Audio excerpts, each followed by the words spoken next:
No man is an island, entire of itself. Every man is a piece of the continent, a part of the main. If a clod be washed away by the sea, Europe is the less, as well as if a promontory were, as well as if a manor of you or your friends yourself were. Any man's death diminishes me because I am involved in mankind, and therefore never sin to know for whom the bell tolls. It tolls for thee. John Donne wrote these words many years ago, and he touched on a great truth, and I don't think he even knew the degree to which he did. Sometimes I think deeply about what it means to us to lose a great man. I was living in England at the time. We were living in England when Winston Churchill died, and it's strange in a way. It didn't seem in a way like a great loss because he was very old, and by the time he died, he was not terribly productive. I think the last picture, perhaps, of his life, and the one that always hangs in my memory of him toward the end of his life, is one of him sitting on a chair, small stool or something, down by that pool of his that he created himself at Chartwell, wearing an overcoat because it's a dampish-looking day, and a Homburg on his head. And the photograph is shot from behind. And he looks heavy and tired and old and very much alone. Very few things have ever conveyed it like that did. It was almost as though he had been taken through and used up for every bit of good that he had to offer in the world, and everything had been wrung out of him in his 91 years. But it was a terrible loss. They loaded his body on a train for the journey to his burial place in Blenheim, where he was born and where his mother and his father were buried. And at every rail crossing, at every bridge, at every little town and hamlet where the train passed, people were out in their hundreds and their thousands at every one of those locations. And old veterans, some of them standing, some of them in wheelchairs, saluted Winston as he went by with tears running down their face. What a great man and what they had lost. And I don't know if they really realized what they had lost until he was gone. When you consider what he knew, when you consider what he'd experienced and where he had been, he was a fount of knowledge, of experience, of wisdom that would serve us very well right now in this world. But he's gone, and he's lost to us except for his books. We can't ask him questions. We can't go to him for his advice. We can't call him on a television program and ask Winston what he thought we ought to do about the situation we face in the world. And I doubt that anyone really knew what they had lost until he was gone. And I, to this day, hearken back on his passing and wonder how I could have let it go by me so easily without going down to one of those railroad crossings myself and saluting the old man as he went to his grave. But our loss in this kind of thing is not limited to great men like Winston Churchill. As John Donne wrote, the death of every man and every woman is a loss to us all. We often go on oblivious to what we have lost because we never asked them while they were alive. We never really looked at it while they were alive, and we never tumbled to what we were losing until it was gone and we had lost it and would never be able to grab it again. Do you have any idea what a mother lode the experiences of life is? It's a staggering mother lode of value, of experience, of wisdom, of knowledge, of love, of all the things that we human beings produce that is the best of us. And even out of the worst of us grows knowledge and experience and wisdom. And I don't know if we understand how much of it there is. Most of us have some idea of the value of winning. I don't think we appreciate nearly enough the treasure that exists in losing. Because the chances are most of us learn more from our losses than we do from our wins. We grow more in our pain than we do in our pleasure.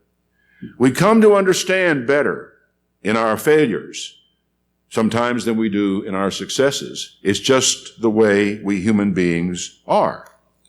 Does it mean anything at all for me to say to you that there is tremendous value and great knowledge to be gained in suffering and in pain? That it's of tremendous value to us? When a man or a woman dies, all that wisdom is lost to us, and all the love is gone. And it isn't the great men, it isn't the great women, it's the true of the least of us as it is of anyone. Do you suppose that God wants in his family people who know what it is like to live without the use of their legs? Would God want in his family people who know what it is like to live without the use of their legs? You do understand, don't you, that people who do not have the use of their legs know things that you do not know. They understand things that you do not understand. I remember well a youngish couple, both of them in wheelchairs, a man and his wife. And it was interesting to talk to them and how they would explain things and how they reacted to the world. And I began to understand that they knew things that I did not know. People who are suffering from the ravages of cancer and the pain, who are trying their best to stay off the pain medication as much as they can because they want to have the contact with their family with their mind still intact, and they grit their teeth against the pain and go on. Do you understand these people know things that we don't know? They understand things that we don't understand. They see things that we don't see. And when they're gone, we don't know and have no way of accessing what it is they learn. People who have to fight their way out from under the curse of alcoholism know things that we don't know. And you only have to be around a few of them from time to time when they talk about this sort of thing among themselves to begin to realize that you're an outsider in their world. You don't know what they don't know. You have never experienced what they have experienced. You've never gone through that fight and known the agony and have no idea what it means to win that battle or to lose it. When we lose these people, whoever they may be, we lose all the wisdom and all the experience that they have paid so dearly to attain. Now, that's not to say, none of this is to say that God causes these losses or causes these pains. What it does say is that God allows us to suffer them with a goal in mind, with a purpose in mind. He's going somewhere. He has something he is trying to get done in all of this. God does not want divorce, but he wants people in his family who have gone through a divorce. Strange thing to say. The reason is that only they can tell us how important it is to marry well. They have the experience of one who did not, and they have things to tell the rest of us. Only those who have been through it know the terror of the abuse in the night when a drunken husband comes home. They know these things. You and I have heard about them with the hearing of the ear. We don't understand it. And only they know the crushing, crushing pain of having someone they loved with all their heart and all their soul and all their strength become an enemy, betray them, turn away, and leave. You know, it's not altogether dissimilar to what Jesus experienced when he was betrayed by Judas in the Garden of Gethsemane. And many of you here, I know, have gone through such a betrayal, and you know things that I don't know.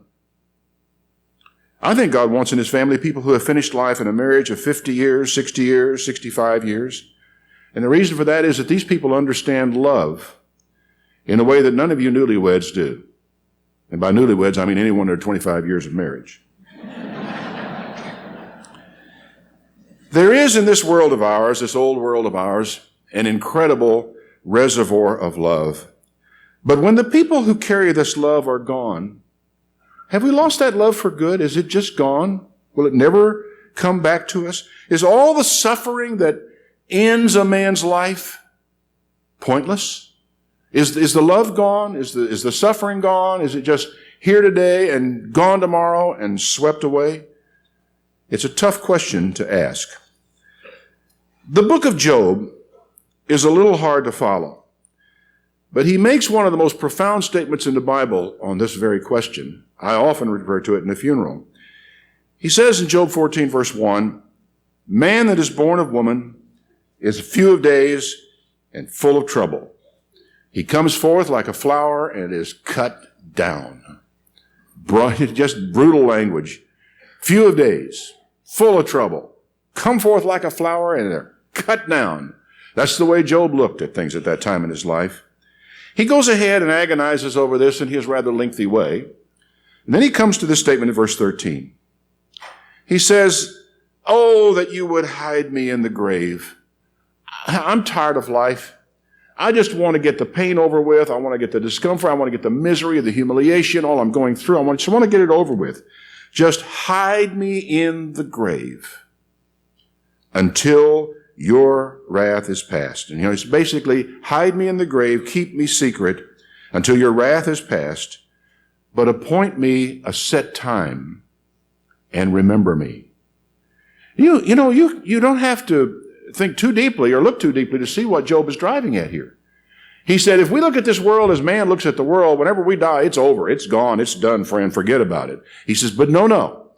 I want you to appoint me a time and remember me. Think about me.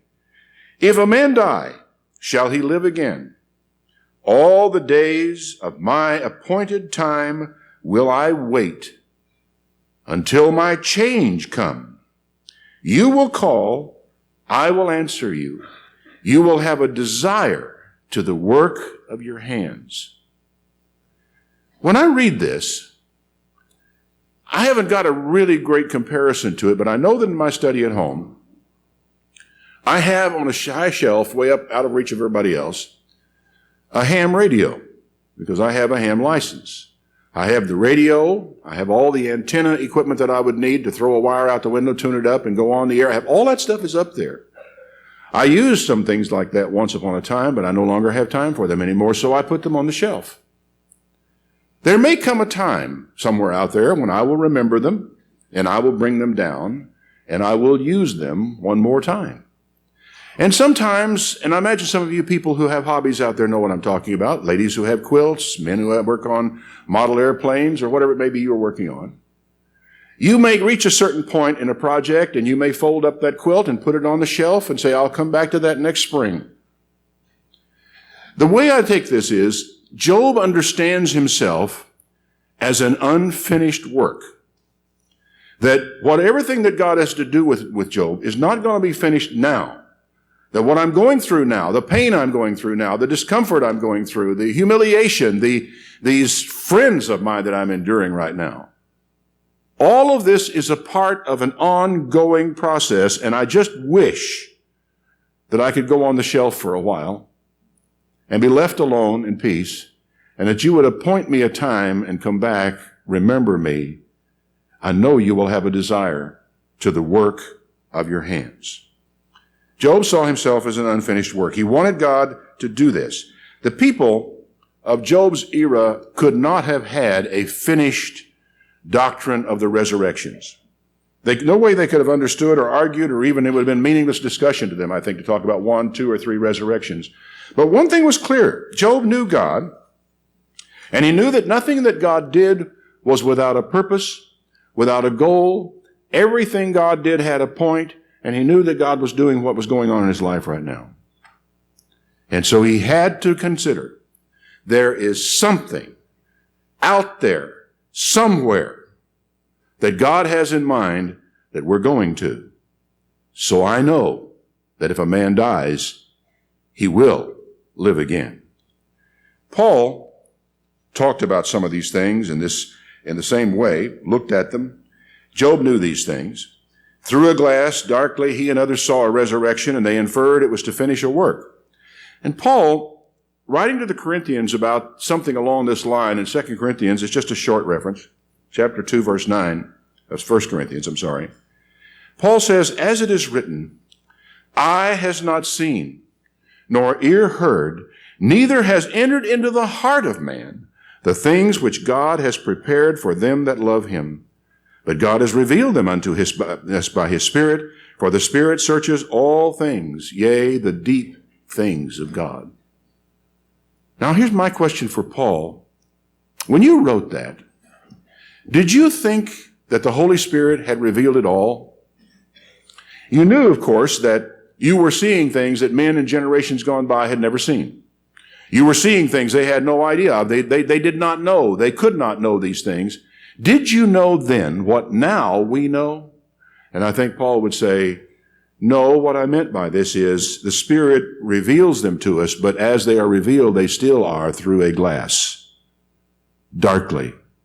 We know some things, or as he put it in another place, we know in part, we understand in part, but then we shall know as we are known. So it is that he says somewhere out there in our future lies a reason why we suffer the terrible things we do. Because if this life were all there is, then all this suffering is pointless. All the hurt, all the agony means nothing.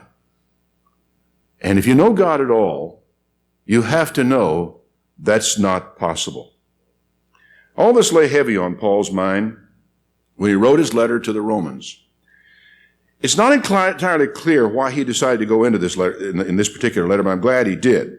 By the time he wrote this letter, there had been plenty of time for him to digest the fact that the vast majority of the Jews, his own people, were rejecting the gospel, and worse, that they would continue to do so. And as far as I can, it's very clear in Paul's writing that this hurt. It hurt bad. Because in his way of thinking, it wasn't supposed to happen this way. He said in Romans 9, verse 1, I say the truth in Christ. I'm not lying. I said, my conscience bears me witness in the Holy Spirit, that I have great heaviness and continual sorrow in my heart. For I could even wish that myself were accursed from Christ for my brethren, my kinsmen according to the flesh, who are Israelites, to whom pertains the adoption and the glory and the covenants and the giving of the law and the services and the promises. They have so much. And yet, everywhere I go, they're slamming the door in my face. They won't listen. They turn their back. You know, seeing so many wise old rabbis, good old men, fine gentlemen, with an encyclopedic knowledge of the Scriptures, who could cite whole sections out of Isaiah, whole sections out of the Torah, who knew the Bible front to back as their Bible was. Seeing these grizzled old men, these fine old gentlemen, resist the gospel, turn their back on it, get angry with Paul, turn red in the face, demand that he get out of the synagogue, had to hurt terribly bad. And I think Paul had to think what a terrible loss it was to the early church, that men with this kind of knowledge were not a part of what we're doing, were not a part of where we're going. In the rest of the chapter, he works his way through the history that underlines all this, and I won't bore you by taking you verse by verse today. You'll study it later. In chapter 10, he begins by summarizing the problem. Brethren, my heart's desire and my prayer to God for Israel is that they might be saved. Because I bear them record, they have a zeal for God, but not according to knowledge. They, being ignorant of God's righteousness and going about to establish their own righteousness, have not submitted themselves to the righteousness of God. I mean, they're zealous, they believe, they want to go, but they just can't come together on this particular question.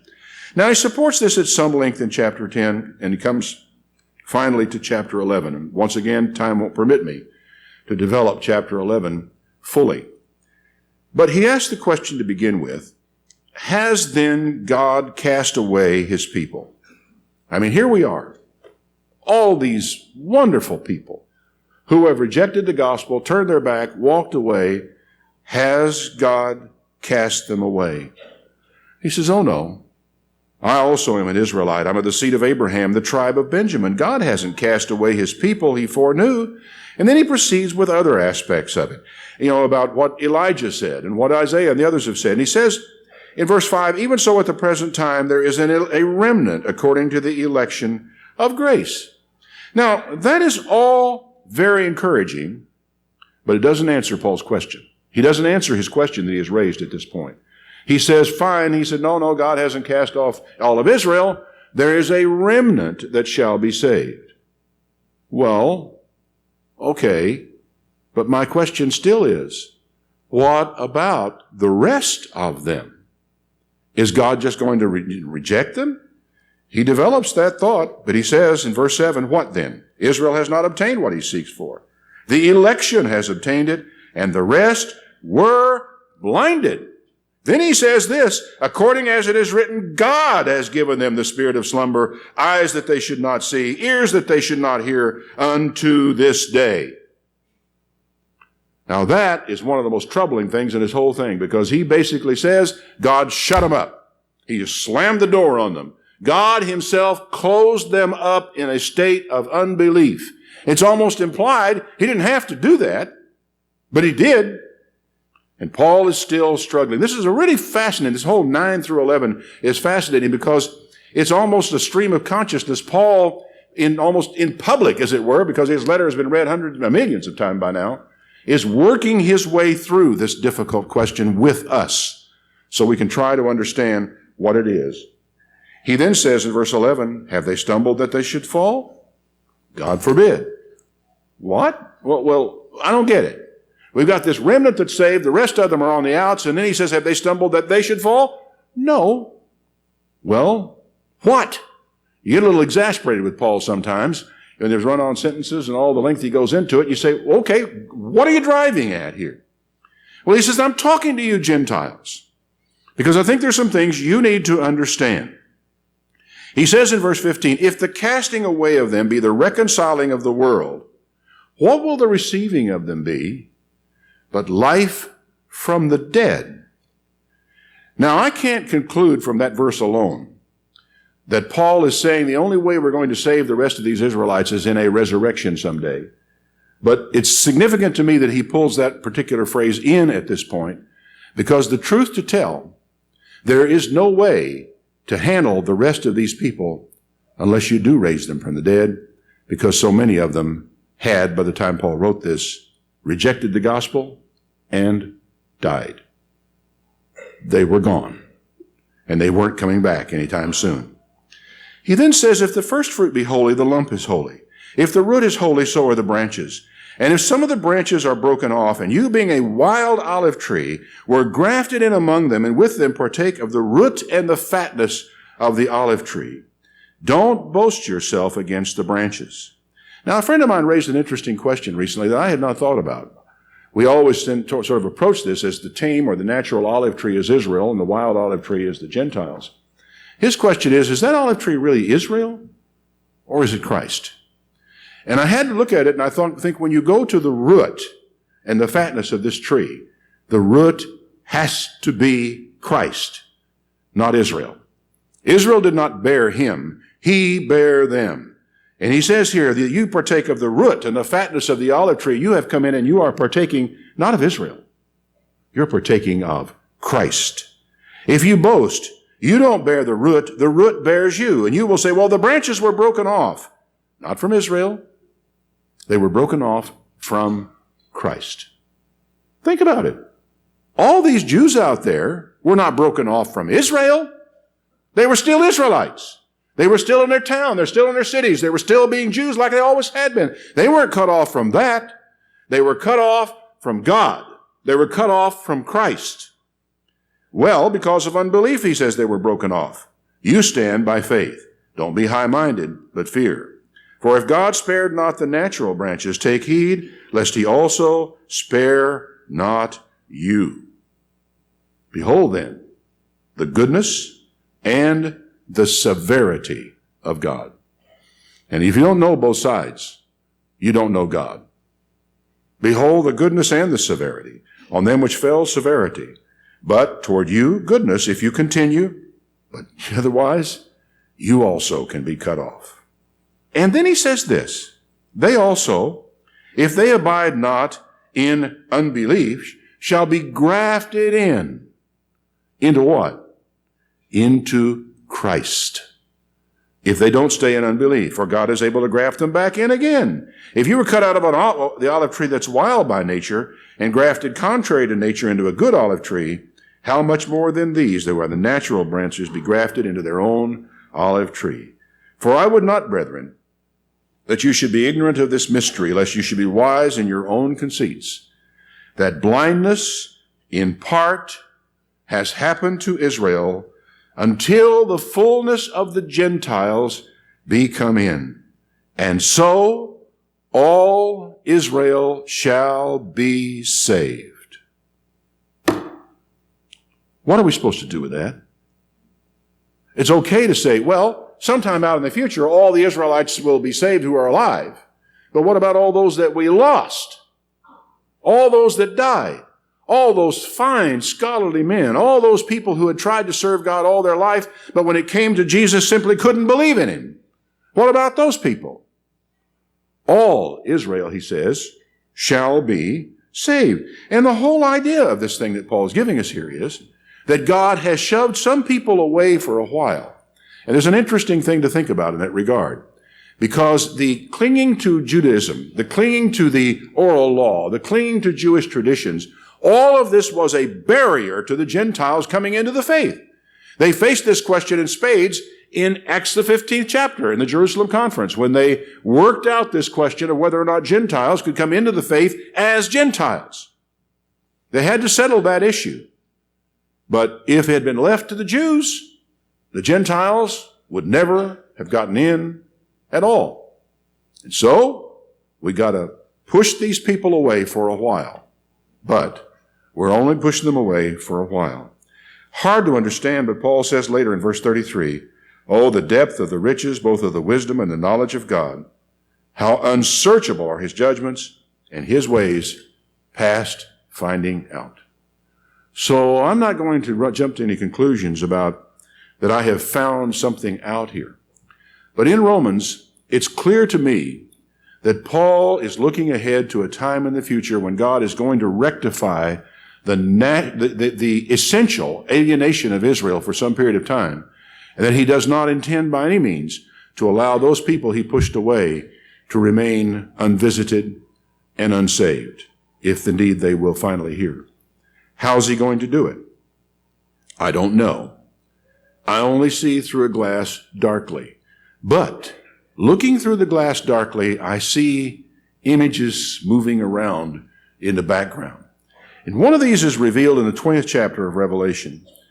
It's a section of Revelation that most people who read the Bible very much have read and are familiar with.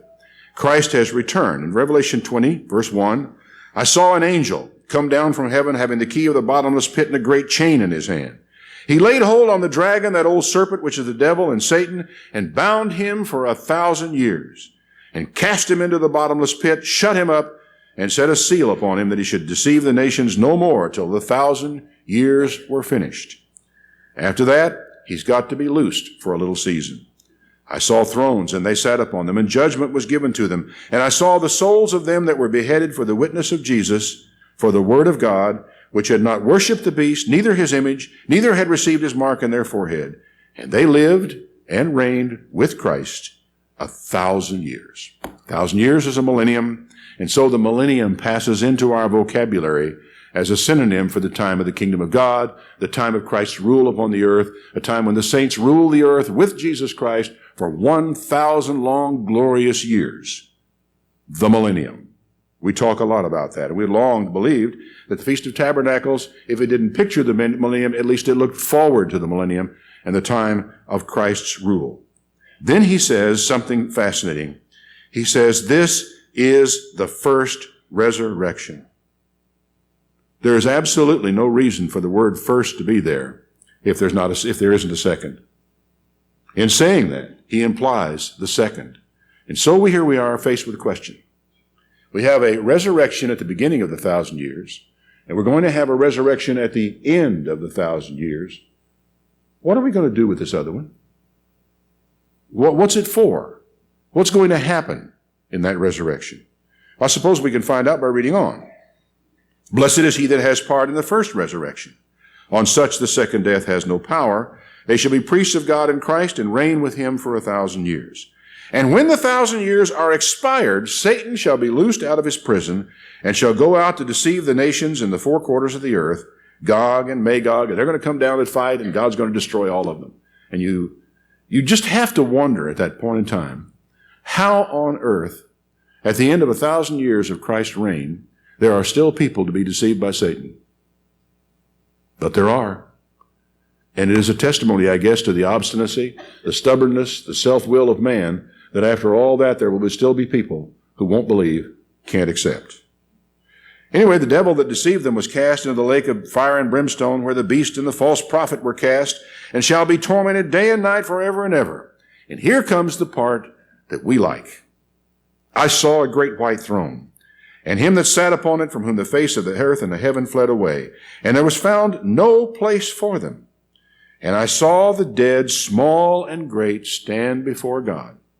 All right. What is it when the dead stand? Huh? What is it when the dead stand? It's a resurrection, right? Okay. So now we got a resurrection. We've already had one. He called it the first resurrection. So now we must be to the second resurrection. He said, I saw the great stand, small and great, stand before God, and the books were open, and another book was opened, which is the book of life. Why is the book of life being opened here? Now you may say, well, let's see who's written therein. No, all the people who were in the book of life were in the first resurrection. That book was cleared out when the first resurrection came. There is only one reason why the book of life should be opened in the second resurrection, and that is to make entries into the book of life. Now, the mechanism by which all this is done, the time that it takes, this is stuff we've talked about and speculated over and thought about for many, many years, because we have always looked upon this day, the last great day of the feast, as that time following the reign of Christ that pictures it, that second resurrection, and the time when that judgment takes place. So we've talked about it, and we've speculated, and we've wondered how it would work, and we've had one theory or another. I don't know which one of them is right, but I'll tell you what I do know.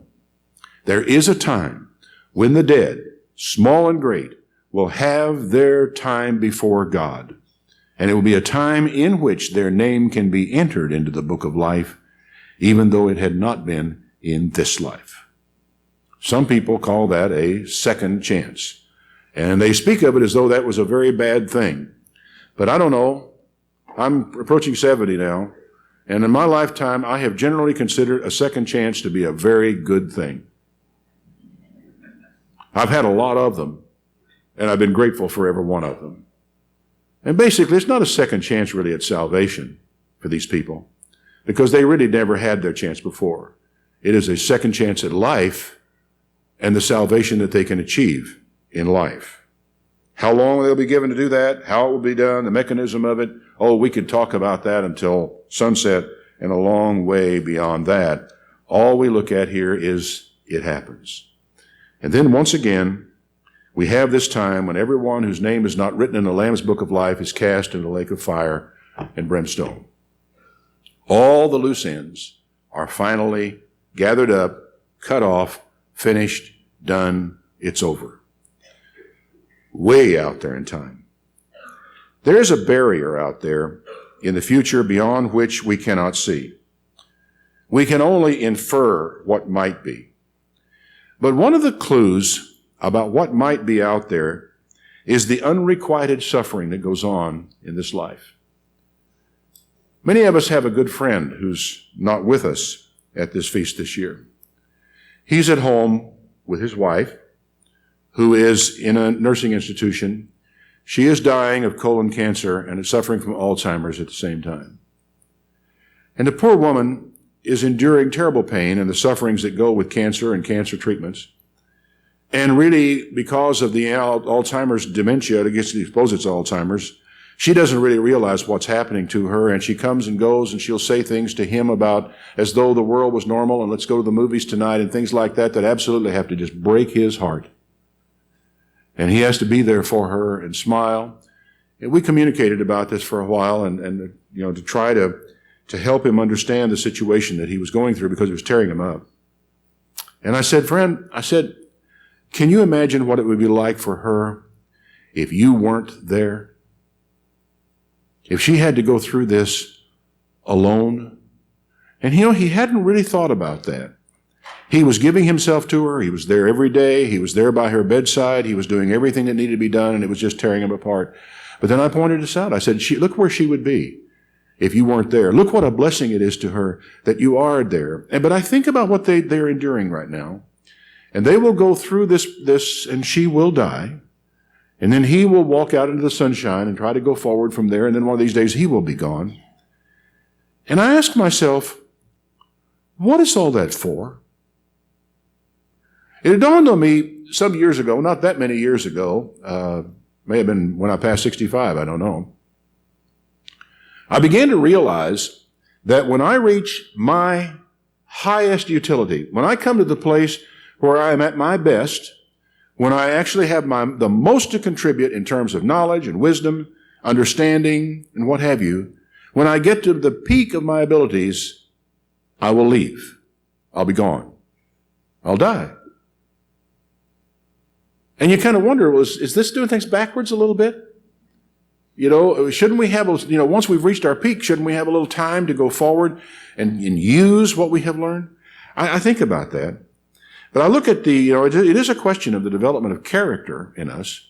But when I look at what's happening to my friends, I think to myself, I'm sorry, I don't need that kind of character to walk on streets of gold and dine on milk and honey and sing praises to God through all eternity. I don't need that kind of character for that.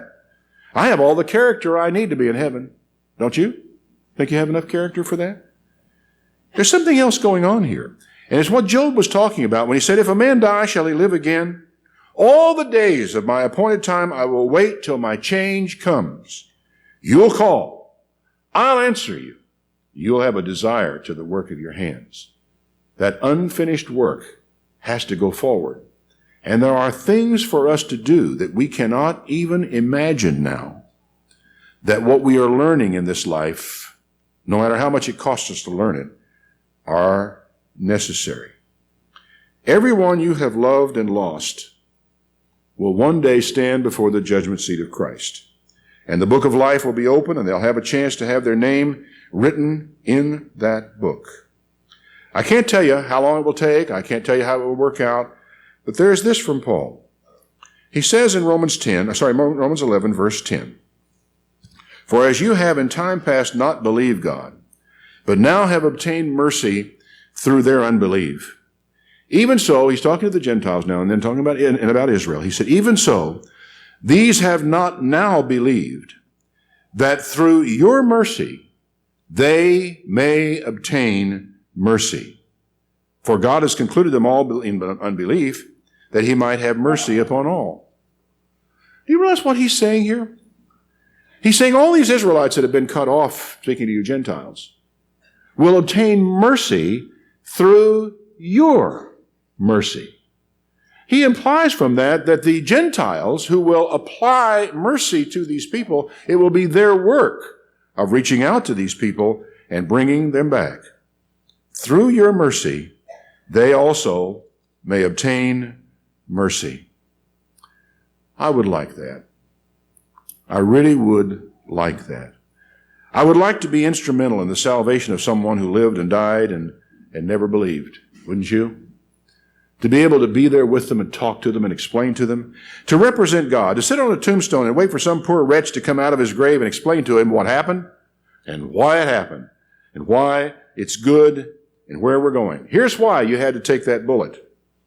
Here's why God didn't answer your prayers and left you in a wheelchair your entire life. And by the way, did you notice you don't need it now? To be able to point that out to someone. Here's why he healed another blind man and left you sightless. You know, there's so much we don't understand, but for me there is a beam of light like a razor, and it points straight out into space. I've struggled for years with Isaiah 55, and I know other translators have as well. Isaiah 51. And I have to ask myself, why should a truth so profound be expressed in such an oblique way?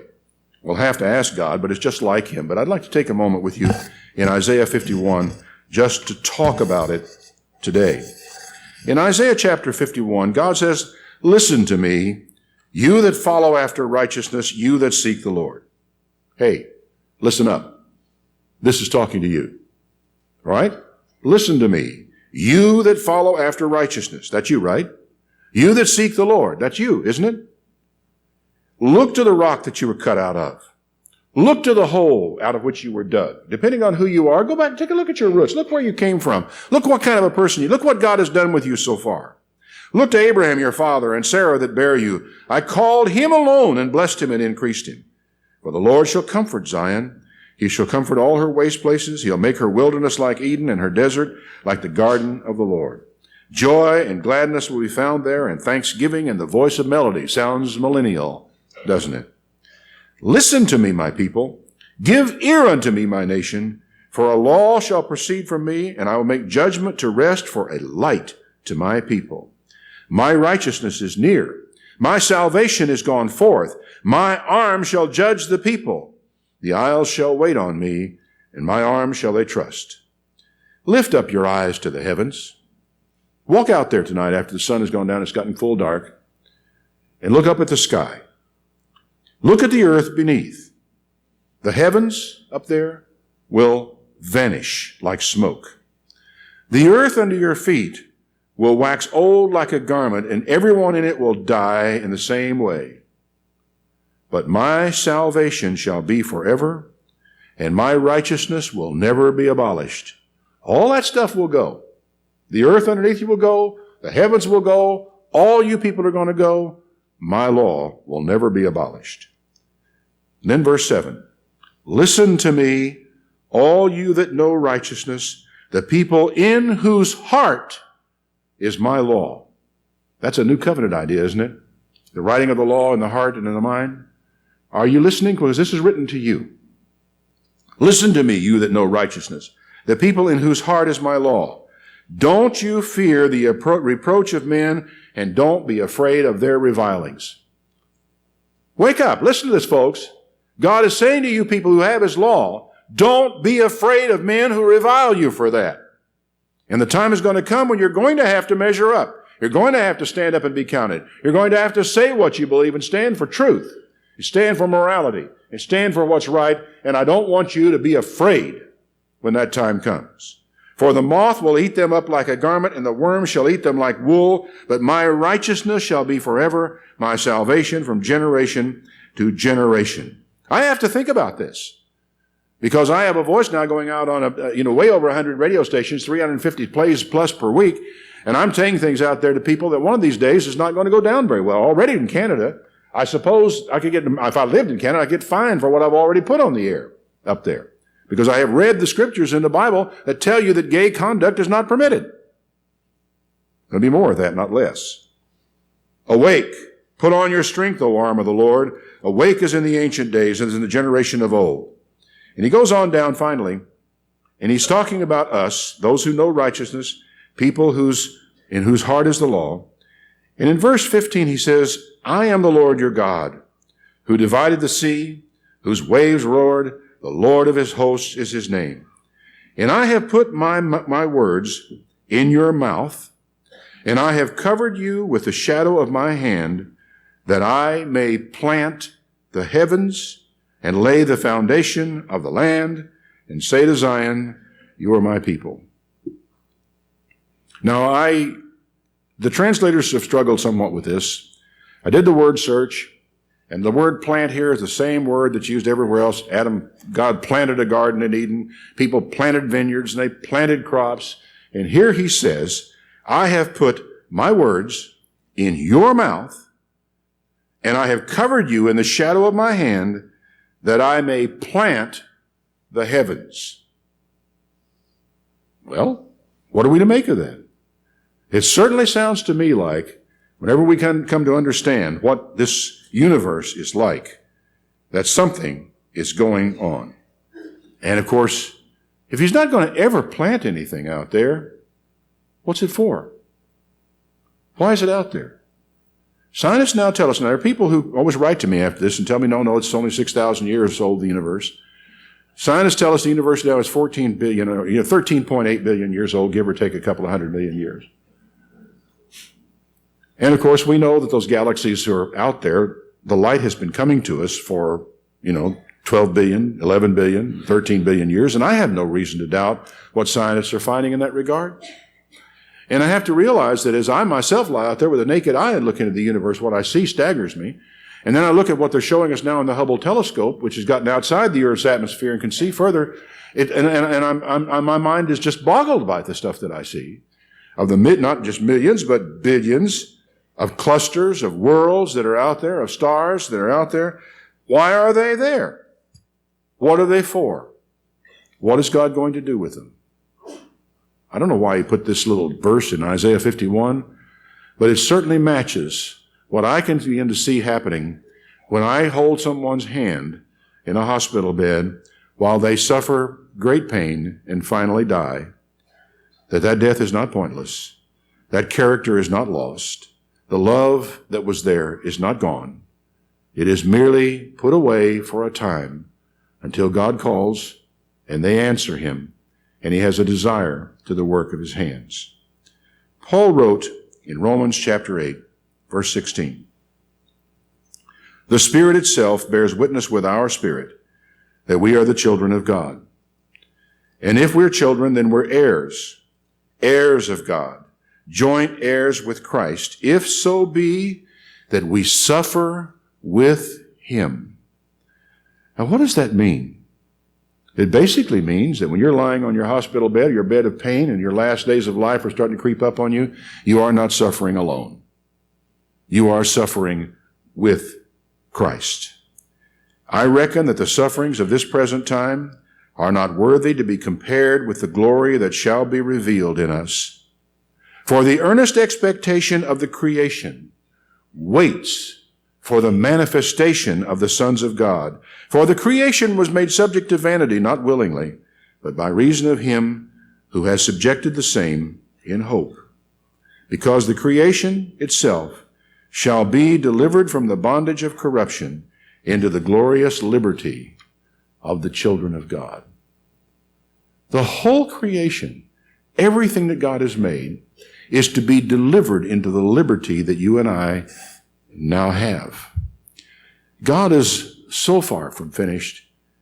There is so much work to be done, so many things for us to learn, so much character to be built, wills to be strengthened, hearts to be made strong and courageous, knowledge to be conveyed, experience to be gained, wisdom to be developed, so much to be done.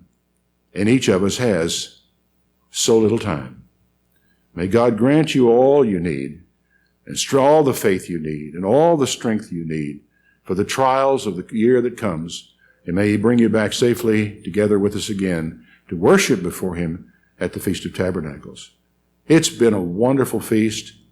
Thank you all so much for all that you have done, for your participation, for your singing from the bottom of your heart, for the prayers that you have given for God's people, for the way in which you have responded to God, because this is all about him. It is not about us. And I am so grateful that he has given us this feast that we may worship him and serve him. God be with you. We'll see you again next year, we hope.